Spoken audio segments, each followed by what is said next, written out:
Plastics recycling show PRS India और इसके साथ भारत रिसाइकलिंग शो BRS 2025 का पहला संस्करण मुंबई के बॉम्बे एग्जीबिशन सेंटर में शुरू हुआ। देश के सबसे बड़े रिसाइकलिंग केंद्रित मंच के रूप में आयोजित इन शो में 150 प्रदर्शक, 8,000 आगंतुक और 10 से अधिक देशों के प्रतिभागी शामिल हुए, जो रिसाइकलिंग प्रौद्योगिकियों, समाधानों और नवाचारों का व्यापक 360 डिग्री प्रदर्शन पेश करते हैं। 3 दिवसीय यह आयोजन रिसाइक्लर, प्रौद्योगिकी नवप्रवर्तक, निर्माता, नीति निर्माता और निवेशकों के लिए उभरते रुझानों, नीतिगत ढांचों और व्यापार मॉडल की खोज करने का एक प्रमुख मंच है। इस उद्घाटन समारोह में महाराष्ट्र प्रदूषण नियंत्रण बोर्ड के अध्यक्ष सिद्धेश कदम ने कहा, महाराष्ट्र पर्यावरण नेतृत्व में सबसे आगे रहा है। यह एकल उपयोग प्लास्टिक पर प्रतिबंध लगाने वाला भारत का पहला राज्य बन गया है। यहाँ पर मुंबई में नेस्को में PRS इंडिया की तरफ से एक प्लास्टिक रिसाइकलिंग एसोसिएशन का दूसरा पड़ाव यहाँ पर आज आपने देखा है। आपको पता है कि आज के तारीख में रिसाइकलिंग का इम्पोर्टेंस क्या है, हमारे जग में छोड़ो, हमारे देश में और हमारे स्टेट में आज वातावरण में क्या बदल हो रहा है ये हम सब देख रहे हैं। तो और रिसाइकलिंग ही फ्यूचर है। आज रिसाइकलिंग से ही जो आगे की जो जनरेशन है उनको नई नई अपॉर्चुनिटीज मिल रही है। यहाँ पर जितने भी रिसाइकलर्स है उनका मैं तहे दिल से शुक्रिया अदा करता हूँ। तो उन्होंने एक सिर्फ स्टेट को ही नहीं तो देश को भी एक दिशा देने का काम ऐसे एग्जीबिशन करते हैं। तो मैं PRS इंडिया को तहे दिल से शुक्रिया अदा करता हूँ कि ऐसा एक एग्जीबिशन इन्होंने मुंबई में किया है। पर मेरी उनसे एक ही दरख्वास्त थी कि सिर्फ मुंबई में ही नहीं ना रुके, ये महाराष्ट्र में, पूरे महाराष्ट्र में अलग अलग जगह पे ऐसे एग्जीबिशंस करें और इसमें MPCB और PRS ये साथ में जुड़ के ये चीज कर सकते हैं। बिकॉज आफ्टर ऑल एक प्राइवेट एसोसिएशन और एक गवर्नमेंट बॉडी और पब्लिक, जब तक ये साथ में नहीं आते तब तक हमको जमीन को उसका रिजल्ट दिखेगा नहीं। इसलिए ये एसोसिएशन, ये कोलैबोरेशन बहुत जरूरी है। तो आज यहाँ पर PRS इंडिया और उसी तरह से यहाँ पे इंटरनेशनल डिग्निटरीज भी है। तो जो पूरे वर्ल्ड में, पूरे विश्व में जो भी रिसाइकलिंग के नए नए टेक्नोलॉजीज आ रहे हैं हमें आज यहाँ पर देखने मिल रहे। तो वापस से पुन्हा एकदा PRS इंडिया आणि त्यांच्या सगळ्या पदाधिकारी, त्यांचे सगळे जे टीम आहे त्यांचं मनापासून मी धन्यवाद व्यक्त करतो। सबसे पहले गुड मॉर्निंग टू एवरीवन। मैं कदम सर का सबसे पहले थैंक यू बोलना चाहूँगा कि वो हमारे शो में आए और हमारे शो को इनॉग्रेट किया। आज 13 to 15 नवंबर में यहाँ पे 3 एग्जीबिशंस हो रहे हैं। One is the plastic recycling show, which is happening for the second time. We have close to around 100 plus exhibitors. You also have the UTech show, which is focusing on foam and polyurethane, which is organized by Crane Communications, and Media Fusion together. तो यहाँ पे कितनी कंपनियां participate कर रही हैं? So in total 150 companies participate कर रही है। बहुत यूनिक चीज इस बार है कि प्लास्टिक रिसाइकलिंग के शो के साथ हमने भारत रिसाइकलिंग शो शुरू किया है, जहाँ पे हम अलग अलग कमोडिटीज पे फोकस कर रहे हैं। Paper, electronic waste, end of life vehicles, tyre, oil, construction and demolition waste, इस पर हम बात कर रहे हैं। यहाँ पे 3 कॉन्फ्रेंस सेशंस हैं जहाँ पे close to 200 plus speakers across the 3 days पे यहाँ पे अपने नॉलेज शेयर करेंगे। And this show, like sir said, is not only for companies who are already in the business, but also for investors who want to invest in the business and the youth who want to start up something over here, right? हमारे यहाँ पे startup का culture बहुत ज़्यादा बढ़ रहा है, and these are opportunities where two minds come together and they form an idea and they can invest and start business. And the government is ready to support over here. Organizations like us are ready to create platforms where everybody can benefit out of it. तो जैसे कदम आपने कहा कि environment का बदल रहा है, तो ऐसी सोर्सिंग का सपोर्ट मिलेगा तो कैसे उसका वातावरण और स्वच्छ बनेगा? बहुत हद तक मिलेगा। अगर वेस्ट जो रिसाइकिल होगा या रिड्यूस होगा तो उससे जो है वो एनवायरमेंट के अंदर वो वापस जाएगा नहीं, लैंडफिल में जाएगा नहीं। अगर वो लैंडफिल में नहीं जाएगा ऑटोमेटिकली उसने एनवायरमेंट को सेव कर चुका है। कार्बन ऑफसेटिंग का बहुत बड़ा यहाँ पे इम्पोर्टेंस है। एंड जितने भी यहाँ पे ब्रांड्स आने वाले हैं, आप पैकेजिंग कंपनीज, उनका भी यही एकमात्र मोटिव ये है कि वो लोग अपने बिजनेस के अंदर किस तरीके से रिसाइकलिंग मटीरियल यूज करें ताकि उसका वातावरण पे बहुत ही कम इफेक्ट है। मैं वंस अगेन मैं आज के शो के जो ऑर्गेनाइजर्स है उनका कॉन्ग्रेचुलेशन करता हूँ। और मुझे ये बोलना है पहले कि ये जो रिसाइकलिंग है ना, ये रिसाइकलिंग एक मूवमेंट बन रही है धीरे धीरे, जैसे बोलता है ना ये दूसरा एडिशन है, तो ये रिसाइकलिंग का एक मूवमेंट जो बन रही है और उसको आगे लेके जाना जरूरी है। बिकॉज जैसे बोलते हैं ना कि हमको वेस्ट नहीं देखना है, वेस्ट की जगह में उसको वेल्थ कैसे कन्वर्ट किया जाए वो देखना है। और इधर जो एग्जिबिटर्स आए हुए हैं तो इधर तो जैसे होता है ना रिसाइकल करके हमें उसमें से कुछ प्रोडक्ट देने की कोशिश कर रहे हैं। It is not only plastic, there is some VR show is also going on. also you can see that e-waste उसका भी रिसाइकलिंग का डिस्कशन हो रहा है। और the best thing is what कि along with this particular show वो लोगों ने 3 कॉन्फ्रेंसेस आयोजित किए हुए वेयर कि बाकी सब technical expert, different stakeholders from the government, from the industries, from the technology provider, वो सब आके अपने अपना व्यूज शेयर करेंगे and that will definitely it will add to the knowledge part. See हम लोग इधर बैठे हुए इधर कल एक लीडर्स फोरम होने वाला है, तो ये लीडर्स फोरम में अलग अलग अर्बन लोकल बॉडीज के लीडर आके they will talk about what are the recycling options, what are the recycling challenges and what are the possibilities, how we can take recycling ahead। मुझे ऐसा लगता है कि ये 3 दिन जो ये शो बनने जा रहा है और ये कुछ डेफिनेटली एक पॉजिटिव और एक कॉन्क्रीट स्टेप ले रहा है। और उसकी वजह से जैसे मैंने मेरे इनॉग्रल सेशन में भी बोला कि वी आर टॉकिंग अबाउट विकसित भारत 2047, रिसाइकलिंग इंडस्ट्री को बाजू में करके वो नहीं पॉसिबल है। और माननीय चेयरमैन सर ने भी बोला था कि it is not only recycling इन से केवल प्लास्टिक, बाकी सब जैसे बोला ना मॉनसून की बात की, हम हीट वेव्स की बात की, क्लाइमेट चेंज की बात की, ये सब aspect it is connected with सब ये सब एनवायरनमेंट से कनेक्टेड एस्पेक्ट है। मुझे लगता है कि ताहिर एंड उसकी टीम इन्होंने जो कुछ स्टेप्स लिए हुए really we should appreciate and all sort of supports हम लोग उनको जरूर देंगे। मैं as a director of regional centre of urban and environmental studies मैं सभी जगह घूमता हूँ for capacity building as a research activities and तो मुझे देख रहा हूँ कि छोटे छोटे अर्बन लोकल बॉडीज में लोग उसमें इंटरेस्ट है। बट जैसे चेयरमैन सर ने बोला कि उनको कुछ तो सपोर्ट की जरूरत है, उनको एक्स्ट्रा नॉलेज की जरूरत है एंड डेफिनेटली ये जो सपोर्ट ये शो जो है वो पीआरएस के माध्यम से सभी महाराष्ट्र के छोटे छोटे अर्बन लोकल बॉडीज को भी मिलेगा। With this I thanks once again, धन्यवाद। Sanjay Gupta, president Indian footwear components manufacturer association. मैं दिल्ली से यहाँ पर आया हूँ और ताहर साहब जो आज पीआरएस ऑर्गेनाइज कर रहे हैं शो, इसमें आज मुझे एक टॉपिक दिया गया है कि जो यूएस गवर्नमेंट ने यहाँ पर टैरिफ इम्पोज किया है इंडिया पर, तो उसका क्या इम्पैक्ट आएगा। मेनली मैं फुटवियर सेक्टर से हूँ और पर मैं करीबन 2:20 पे आज अपना प्रेजेंटेशन यहाँ पर दूंगा मैं।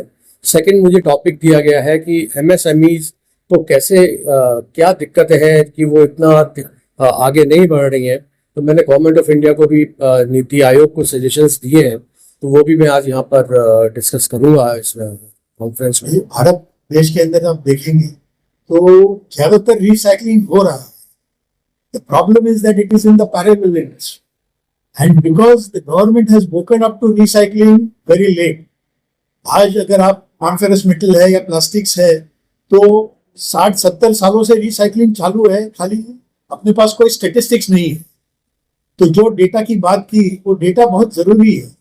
सेकेंड थिंग के जब उसको लीगलाइज करेंगे तो जो एनवायरमेंटल वायलेशंस है जिसके वजह से अपन क्लाइमेट चेंज, आज प्लास्टिक जल रहा है, तो उससे पूरा देश में पूरा एरिया में देयर आर प्रॉब्लम्स क्रिएटेड। तो जब ये लीगलाइज होगा तब अपने आप ये कम होते जाए। अब ये लीगलाइज होने के लिए अवेयरनेस, अब ये जैसे ये भारत रिसाइकलिंग शो बनाया तो शोज के द्वारा एक इंटरेक्शन होगा जहां गवर्नमेंट आएगी, government, industry and the academics will sit together and उसका रास्ता निकालेंगे कि इस जो कलेक्शन हो रहा है, जो पैरेलल इंडस्ट्री में रिसाइकलिंग हो रहा है, उसको कैसे लीगलाइज किया जाए। जिस दिन ये लीगलाइज हो गया उस दिन काफी हद तक इसके जो प्रॉब्लम्स है फॉर एनवायरमेंटल वायलेशंस कम हो जाए। नमस्कार, I bring greetings from Indian Plastics Institute. We are a supporting organization to the PRS India, the Bharat Recycling Show, and it is so nice to be here to see the second edition of PRS. Now, recycling is a word which is the buzzword today. We are in the city of Mumbai, and I would like to recall a small memory. हम है Goregaon में, which is the film cities here. The plastic industry जो है ना, वो recycling industry पहले आई और फिर बाद में प्लास्टिक इंडस्ट्री आई. गोरेगांव में फिल्म सिटी है. 1940s के ज़माने में जब प्लास्टिक के रील्स आते थे पिक्चर के, वो सब ना रील्स होके फिर बाद में ना गोरेगांव फिल्म सिटी में आते थे, और वो बॉम्बे टॉकीज मालाड में उधर चले जाते थे फॉर रिसाइकलिंग. एंड जो स्पेक्टाकल फिल्म्स है वो उस टाइम से होते थे.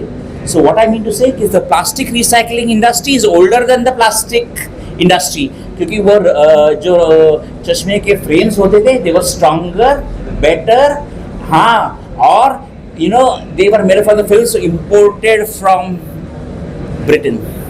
So that's why I say the recycling industry is older than the plastic industry, or recycling and sustainability is what it is today that is driving the nation. You know, nothing is waste till it is wasted, and it is a combination of men, machines, material, technology and knowledge where they come together and form the recycling value chain. You know, we talk of concepts like Make in India and Digital India, but recycling in India is something which is also needed to be highlighted, because the Indian recycling industry has a great past, a good today and a magnificent tomorrow. We know that 90 to 95% of the PET bottles are recycled in India, and that is an example of how recycling is it. And in today's world, where the startups form an important ecosystem in recycling, it's not made in India, but it's born in India. एक बैंगलोर में एक startup है, 3 बच्चे जो 10-10 साल के हैं, उन्होंने 10-10 साल के उन्होंने एक नया कंसेप्ट चालू है. वो 10 रुपए लेते हैं महीने का और पेपर बैग्स देते हैं, and you put the what you want to do it, and we will use that paper bags for packaging and recycling it. 10 रुपए, and that's why I say yes, subscription. 3 बच्चे हैं 10 साल के, and that's why I say they are born in India, not made in India. And the Indian recycling industry is growing, but one has to make sure that enough of efforts go into collection and sorting, because the processing is done. मेरा नाम सुमित कुमार है. मैं भारतीय राजस्व सेवा का अधिकारी हूँ. वित्त मंत्रालय, भारत सरकार, CBIC का मैं महाराष्ट्र का हेड हूँ. तो इस इवेंट में हमें इन्वाइट किया गया. भारत सरकार की इच्छा है कि हम जो व्यापार में लोग हैं और जो इकोसिस्टम में जितने स्टेक होल्डर्स हैं, चाहे वो ट्रेड एसोसिएशन हो या जो पार्टिसिपेंट्स हो, उनकी बात हम सुने. भारत सरकार का कहना है कि भारत सरकार आपके द्वार, आपको मेरे पास आने की जरूरत नहीं है, हम आपके पास आते हैं. और मिनिस्ट्री ऑफ फाइनेंस में हमें जो दायित्व दिया गया है वो आपका जो ग्रीवांसेस हैं, आपके इश्यूज हैं रिलेटेड टू इनडायरेक्ट टैक्सेशन, चाहे वो कस्टम्स हो, इंपोर्ट एक्सपोर्ट हो, या GST हो, या रिलेटेड मैटर्स हो, उसके लिए हम यहाँ मौजूद हैं. इसके अलावा ट्रेड्स का कितने बार डिमांड रहता है कि जब कानून बदलता है या नया लॉ आता है, रेगुलेशन आता है, तो आप हमें उसको समझाइए, उसको जरा हमारे डाउट्स को क्लियर कीजिए. तो टैक्स पेयर एजुकेशन बोलते हैं, करदाता के लिए जो हम लोग करते हैं, तो ऑन डिमांड हम लोग वो भी करते हैं. इसके अलावा आपसे डील करना, मीडिया से और पब्लिक से डील करना, वो भी हमारा दायित्व है। तो हमारा जो महाराष्ट्र का यूनिट है वो महाराष्ट्र और गोवा को कवर करता है। तो हम लोग रीच आउट करते हैं, हम लोग वेरियस ट्रेड बॉडीज को रीच आउट करते हैं। तो ये इवेंट जो है उसी में है और हम चाहते हैं, क्योंकि बड़ा इंपॉर्टेंट इवेंट है और इनका इंपोर्ट एक्सपोर्ट और जीएसटी से इनका बड़ा इन पर इफेक्ट होता है। अगर पॉलिसी वगैरह चेंज करते हैं तो इनके क्या कंसर्न्स हैं, क्या इश्यूज हैं, कहाँ इनको तकलीफ है, कहाँ ये चेंजेस चाहते हैं, चाहे वो फील्ड लेवल हो या वो पॉलिसी लेवल हो। फील्ड लेवल पर तो हम डायरेक्टली उससे डील कर लेते हैं, फील्ड फॉर्मेशन से बात करके उनका समाधान निकालते हैं। और जो पॉलिसी लेवल है उसकी इंडस्ट्री की बात सुन के उसको समझ के तो उसको हम लोग आगे फिर मंत्रालय को, भारत सरकार को भेजते हैं। और भारत सरकार नियंत्रण, अभी जैसे GST 2 आया था, कस्टम्स में ही काफी रिफॉर्म आया था, उसके बाद काफी जो इंडस्ट्री की प्रॉब्लम्स को हमने सॉल्व किया है। और जो बाकी जो भी इनके इश्यूज हैं उनको सॉल्व करने के लिए हम लोग यहाँ तत्पर रहते हैं।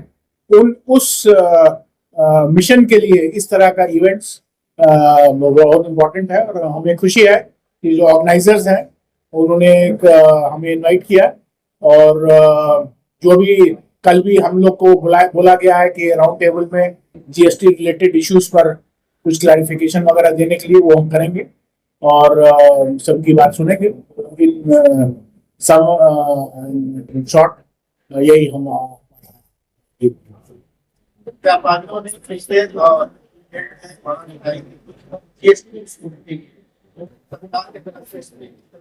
तो हमने अभी बातचीत हुआ है, तो हमने उनको बोला है कि आप हमें विज्ञापन दें, हमसे आप संपर्क में रहें, हम आपसे आपके संपर्क में रहेंगे और आपका जो इश्यूज है, कंसर्न्स हैं, वो हम समझेंगे। आप हमें जो देना चाहें आप दीजिए। और अगर वो क्लैरिटी है, कितना बार है कि सरकार के लॉ के चेंजेस या पॉलिसी चेंजेस को वो समझना चाहते हैं, उसके लिए हम लोग उनके लिए इवेंट करेंगे, उनसे बातचीत करेंगे, एक्सपर्ट हम लोग लाएंगे, एक्सपर्ट से उनके जितने उनके डाउट्स हैं उसको क्लियर करेंगे। दूसरा है कि अगर वो चाहते हैं कि नहीं इसमें उनको कोई तकलीफ है, चाहे नया हो या पुराना हो, वो भी हम समझ के उस पर हम उनसे फीडबैक लेके हम फिर अगर फील्ड लेवल प्रॉब्लम नहीं है तो हम फिर मंत्रालय में। I am Joseph Patil, Joint Director at Directorate General of Taxpayer Services, Mumbai Zonal Unit. Firstly, I'd like to thank the organizing committee for inviting us to the event. Recycling and circular economy is a pressing need of the day. As the Honorable Chairman of NTCB has also mentioned, I think climate change is something. मैं आबा साहेब Kalpana Pandurang Kale, managing director PDK SM consulting.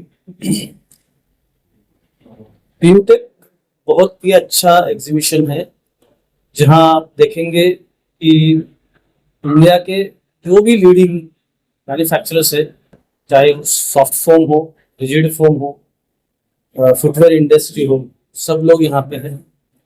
आज सुबह मैं सुमित जी से मिला जो government secretariat से है, वी सेक्रेटरी फॉर GST।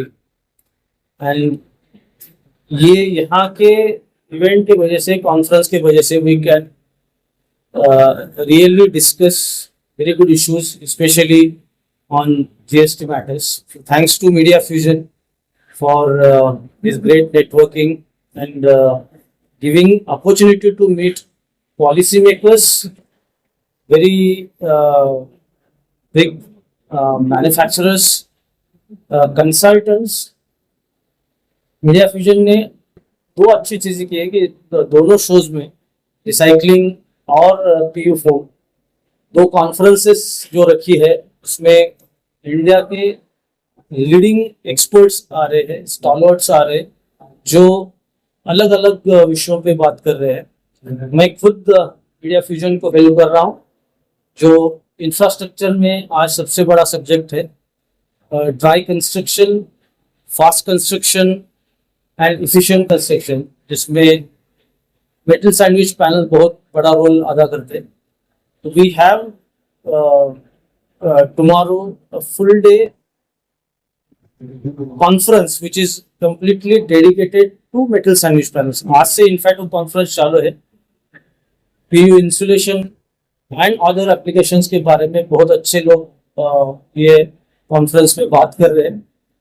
मैं बहुत आभारी हूँ मीडिया फ्यूजन का एंड बहुत ही आनंदी हूँ कि इतना अच्छा शो उन्होंने एग्जीक्यूट किया है, क्यूरेट किया है. ऐसे शोज नॉर्मली कम होते हैं इंडिया में. ऐसे इतने efficient, neat, clean and what you can say good for visitors. तो आज का इवेंट जो है 3 इवेंट्स का कॉम्बिनेशन है. हमारा प्लास्टिक रिसाइकलिंग शो इंडिया है, भारत रिसाइकलिंग शो है और Newtech India sustainable polyurethane and foam expo है. ये तीनों शोज ऐसे मंच पे खड़ा कर दिया हम लोग ने जिसपे हम हमारा एक ही एम है, to forward sustainability, to bring sustainability and recycling on a platform. अगर आप देखे जाए तो यूटेक का जो इवेंट है वो भी सस्टेनेबिलिटी के ऊपर है. यहाँ पे हम रिसाइकलिंग की बातें करते हैं. यहाँ पे हम कैस्टर ऑयल को PU पॉलीऑल्स में यूज करने के लिए कैसे कौन से तरीके यूज कर सकते हैं उसकी बात करते हैं. हम लेटेक्स फोम की बात कर सकते हैं. तो lot of products and technologies across all the 3 shows are about sustainability. Recycling तो है ही सस्टेनेबिलिटी के ऊपर. Plastic recycling show world over बहुत ही बड़ा एग्जीबिशन है और हम लास्ट ईयर उसको इंडिया लेके आए थे. और लास्ट ईयर का शो इतना सक्सेसफुल हुआ कि हमको लगा कि भारत रिसाइकलिंग शो में बाकी के कमोडिटीज भी हम लेके आए. तो हमारे पास प्लास्टिक्स के साथ हम metals, paper, construction demolition waste, wood, textile, tyre की भी बात कर रहे हैं. आप अगर देखेंगे तो हमारे इतने सारे एसोसिएशंस ने सपोर्ट किया हुआ है, भले वो APR भारत हो पेट रिसाइकलिंग के लिए, या इंडियन प्लास्टिक्स इंस्टीट्यूट हो, या फुटवेयर कंपोनेंट्स मैन्युफैक्चरर्स हो, या यूटेक में हमारे पास सस्टेनेबल कैस्टर एसोसिएशन है, इस्कोमा है, फुटवेयर मैन्युफैक्चरर्स एसोसिएशन. ये सब एसोसिएशंस ने हमको सपोर्ट किया है. बिल्डर्स एसोसिएशन ऑफ इंडिया ने हमको सपोर्ट किया है क्योंकि उनको पता है कि these are the platforms that will take these industries forward. हमारा विजन है कि भारत रिसाइकलिंग और प्लास्टिक रिसाइकलिंग को इंडिया के सबसे बड़े रिसाइकलिंग शोज बनाने का विजन है. ये हमारा 3 साल का बहुत क्लियर कट फोकस है. उसके अलावा अगर ये शोज में अभी क्या होने वाला है, आज फर्स्ट डे है और बाकी 2 दिन में हम रिसाइकलिंग चैंपियंस को फेलिसिटेट करने वाले हैं हर कैटेगरी में. तो मेटल्स में हम रिसाइकलिंग चैंपियंस को करने वाले, पेपर में, एंड ऑफ लाइफ व्हीकल्स में, टायर में. तो हमारे पास टीना रबर्स है, हमारे पास महिंद्रा रिसाइकलिंग डिवीजन से लोग आने वाले हैं फेलिसिटेट होने के लिए. हमारे पास PU के हिसाब से भी सबसे बड़े मैट्रेस मैन्युफैक्चरर्स है. हमारे पास footwear component manufacturer, sandwich panel manufacturer. हमारा बहुत की फोकस इस बार हमारे कॉन्फ्रेंस यूटेक कॉन्फ्रेंस में सैंडविच पैनल्स है, इंसुलेशन है, क्योंकि lot of PU foam is used for sandwich panel. तो ये सब मिला के हमारा जो इवेंट है, we have about 150 to 170 exhibitors. हमारे पास हमारा एक्सपेक्टेशन है 15,000 विजिटर्स आएंगे हमारे शोज में. वो लोग देखेंगे और बिजनेस करेंगे. साथ में हमारा PRS इंडिया अवार्ड्स है, हमारा भारत रिसाइकलिंग और यूटेक में हमारा फेलिसिटेशन तो है ही चैंपियंस के लिए. एंड ओवरऑल 3 दिन में हम एक्सपेक्ट करते हैं कि करोड़ों का बिजनेस हो और उस बेसिस पे हम ये पूरे प्लेटफॉर्म्स को और भी बड़ा करें next year and we want to take it to the next year. Government की तरफ से कितना प्रोत्साहन मिलता है आपके इस घर को? गवर्नमेंट की तरफ से हमको काफी सारा प्रोत्साहन मिला है. हम अगर प्लास्टिक रिसाइकलिंग शो और भारत रिसाइकलिंग शो की बात करें तो उसमें महाराष्ट्र पोल्यूशन कंट्रोल बोर्ड ने हमको बहुत ज्यादा प्रोत्साहन दिया है. They want to work with us closely because वो देखते हैं कि मुंबई में हम ये इवेंट कर रहे तो what are we doing for the Maharashtra market specifically, वो उनको दिख रहा है. हमको सपोर्ट मिला है मेक इन इंडिया से, हमको सपोर्ट मिला है MSME से, हमको सपोर्ट मिला है BMC से फ्रॉम मुंबई. हमको डिजिटल इंडिया और METI for electronics and information technology ministry से सपोर्ट मिला है भारत रिसाइकलिंग के लिए फॉर इलेक्ट्रॉनिक वेस्ट. तो हम देख रहे हैं कि जैसे हम ये शोज बढ़ाते जा रहे हैं और हम इनका प्लेटफॉर्म और भी बड़ा करते जा रहे हैं, वैसे गवर्नमेंट भी हमको रिकग्नाइज करके हमको वो प्रोत्साहन और प्लेटफॉर्म देने को रेडी है. So I represent an organization called Atero Recycling. Myself is Pavandeep. I look after the business development activities at Atero. Talking about the event and the industry, this event is focused towards the recycling aspect, and if we look into the aspect of recycling, in India it's still at an initial stage, and if we talk about the urban mining solutions has to be there, which can help the environment as well as the integrated recycling aspect of the country.